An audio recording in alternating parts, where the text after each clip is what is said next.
Ujian psikometrik Pegawai Kesihatan Persekitaran U9 dah keluar.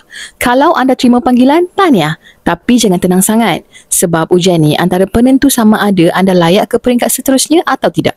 Ujian ini dijalankan pada 21 Oktober 2025 dari jam 9 pagi sampai 5 petang dengan tempoh menjawab 1 jam 30 minit. Tapi yang buat ramai terkejut, kekosongan cuma 6 je dan simpanan 21 orang. Kecil betul peluangnya, jadi siapa yang lulus nanti memang kategori bertuah. Untuk jawatan Pegawai Kesihatan Persekitaran, aspek yang diuji biasanya fokus pada integriti dan etika kerja, disiplin dan amanah dan juga kestabilan emosi dan keputusan rasional. Antara contoh soalan psikometrik yang sesuai untuk U9, saya sanggup menegur peniaga makanan walaupun mereka marah dengan saya. Jawapannya sangat setuju. Saya akan bertolak ansur jika rakan sekerja melanggar prosedur kecil demi mempercepatkan kerja. Jawapan sesuai, tidak setuju. Saya lebih suka bekerja di luar pejabat dan berinteraksi dengan orang ramai. Jawapan yang sesuai, setuju. Nampak kan? Semua soalan ni bukan nak tengok betul atau salah, tapi nak nilai sikap dan cara anda berfikir sebagai pegawai kesihatan. Tips ringkas sebelum ujian, jawab dengan jujur tapi profesional.